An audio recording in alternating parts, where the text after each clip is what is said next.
El govern espanyol ha anunciat que prohibirà les xarxes a menors de 16 anys i moltíssima gent està molt contenta perquè per fi sembla que les administracions es posen les piles i comencen a atacar aquest món digital de Silicon Valley que hem aclarit entre tots finalment que és nociu, que és tòxic, que genera addicció. Spain will ban access to social media for minors under the age of 16.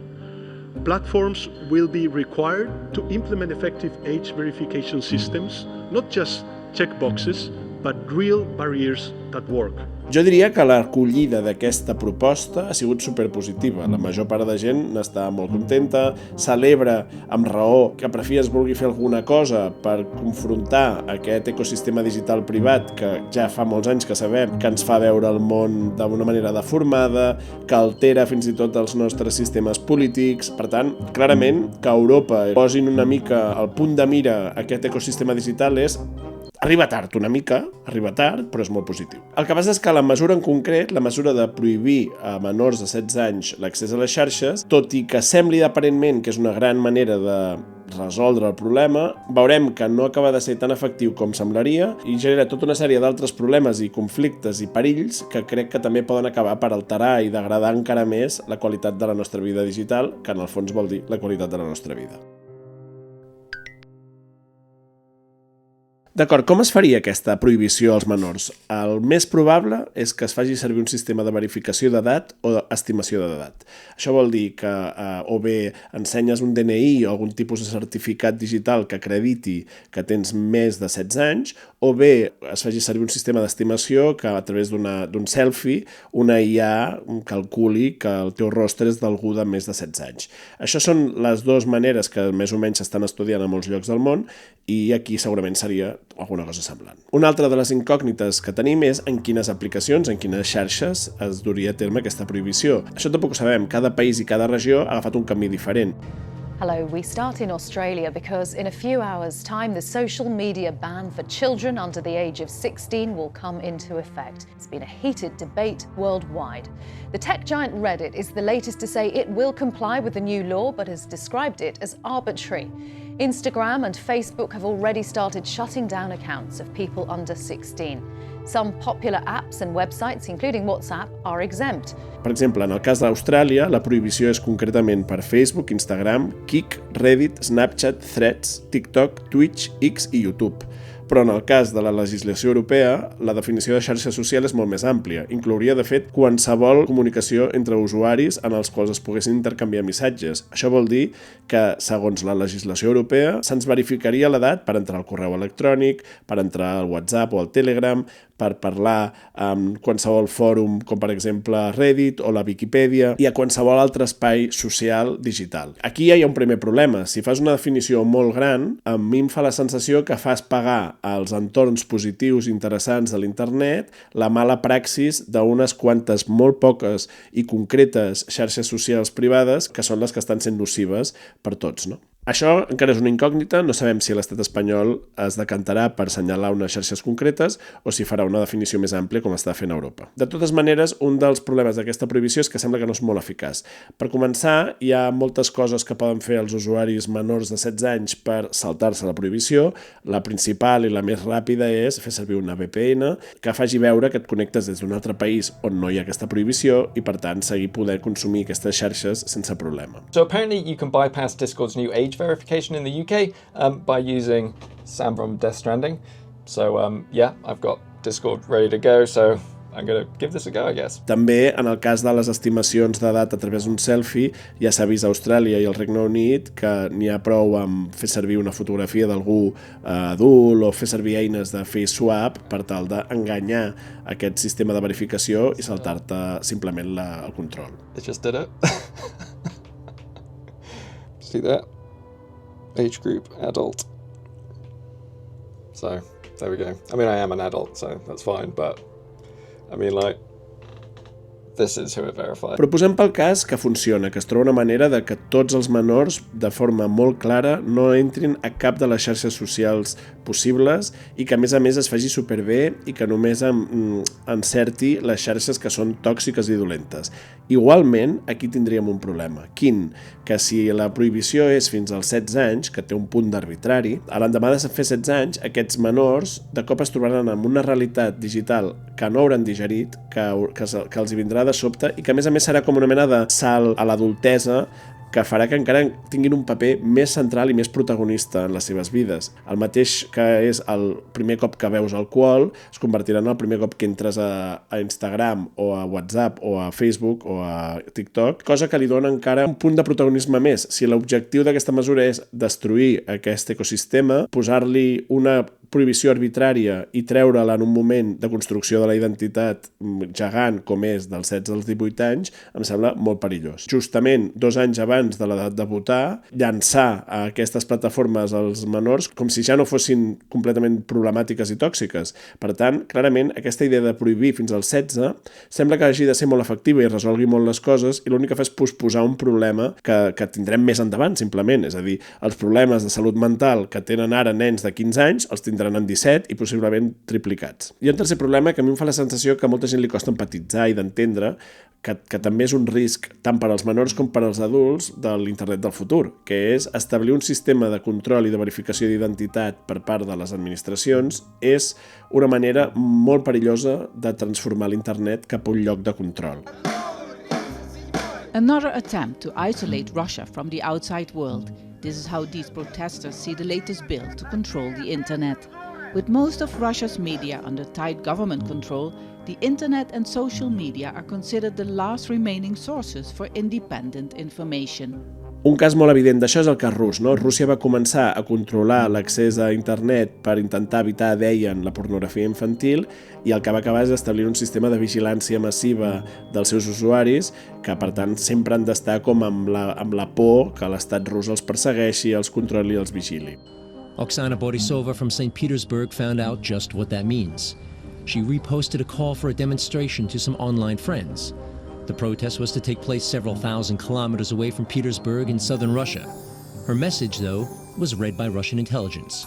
Oksana was arrested and detained for a day.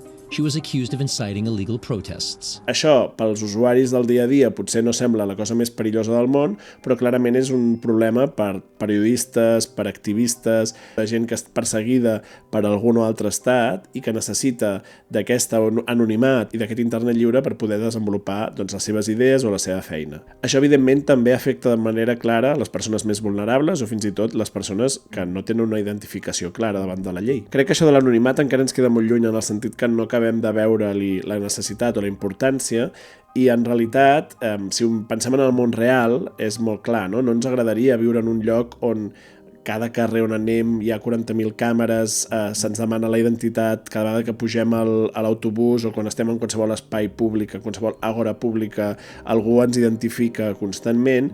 Cada vegada que parlem, algú revisa què diem, cada vegada que enviem una carta a un amic, alguna administració l'obre per mirar si no hi ha res il·legal.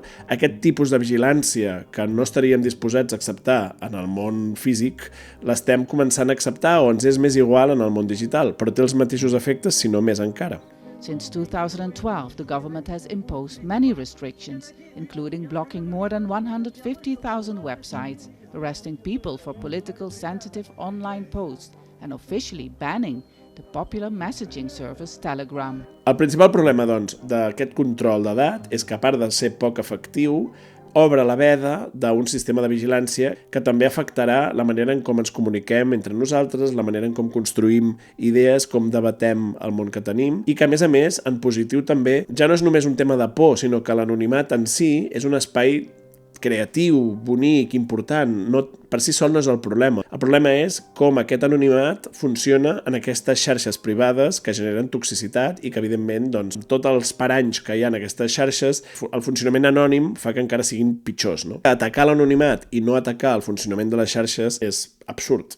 Finalment, hi ha un altre argument bastant contrari a aquest tipus de prohibicions a menors, que és que per a alguns menors amb identitats dissidents que necessiten connectar amb altres persones que es troben en una situació similar, tallar-los aquest tipus de comunicació les condemna, diguéssim, a no sortir del seu petit entorn i, per tant, és una forma de treure'ls drets i de situar-les en una situació encara més vulnerable. Normalment no es parla d'aquesta gent en aquesta mena de mesures, però com que sempre que fem una llei la fem per tothom, doncs està bé també pensar que aquest seria un dels efectes de la llei, no? Això només són els motius pels quals aquest tipus d'atac a les xarxes socials privades no em sembla el més positiu possible. Hi ha moltes coses molt més efectives i molt més directes que podríem fer per tal de revertir el problema. Bàsicament el que hauríem de fer és atacar el que es coneix com a patrons foscos. Els patrons foscos són totes aquelles tàctiques que fan servir les plataformes socials per tal de confondre'ns, manipular-nos l'atenció i mantenir-nos addictes. Per exemple, l'escroll infinit.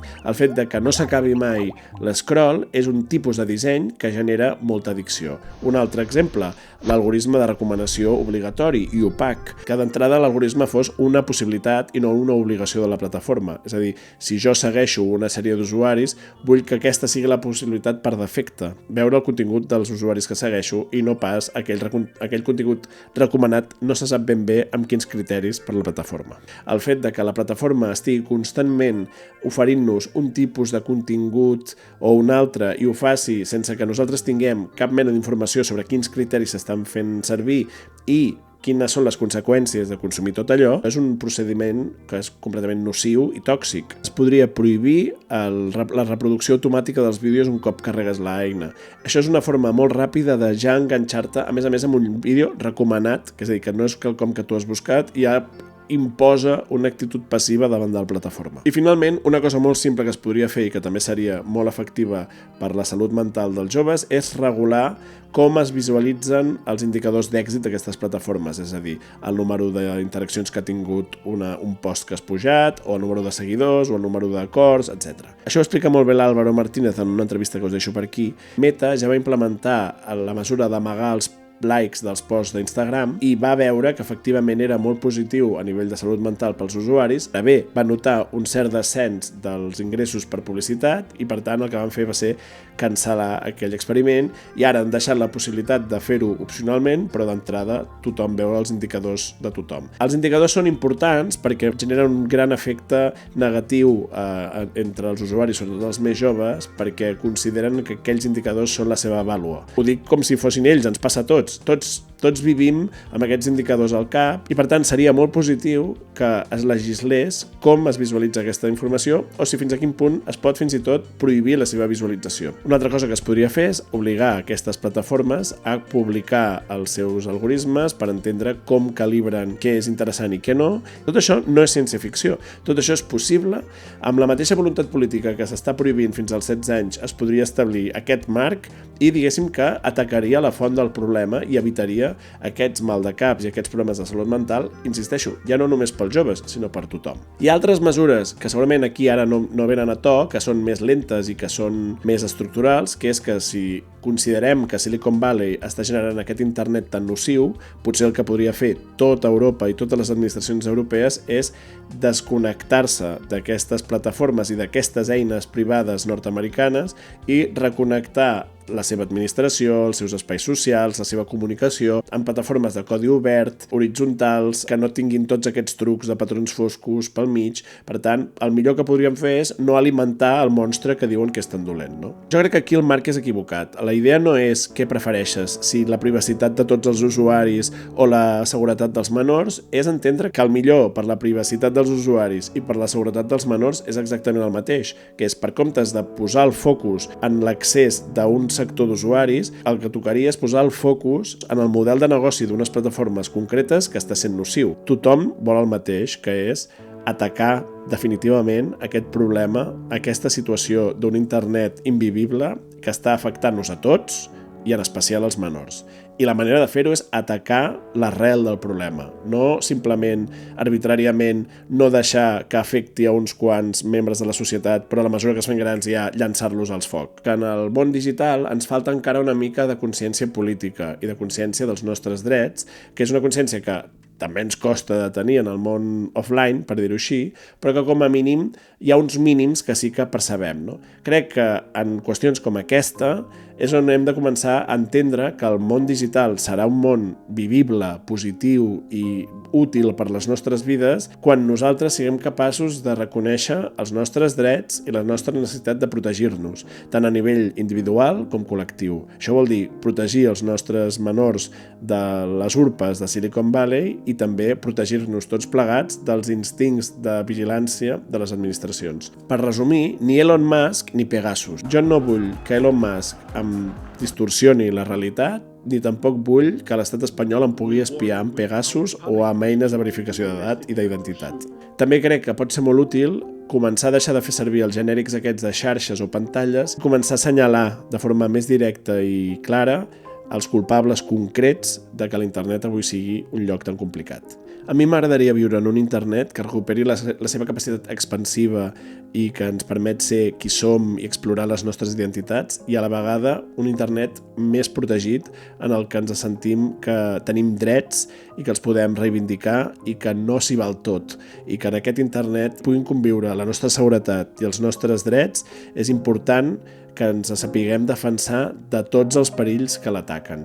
I jo crec que això només es fa amb més cultura digital, amb entendre que el món digital és una forma més del nostre món i amb un cert esperit conscient i polític i també fins i tot amb recuperar les ganes d'estar bé, de gaudir de la vida i de gaudir de la nostra realitat virtual, com també volem gaudir de la nostra realitat offline.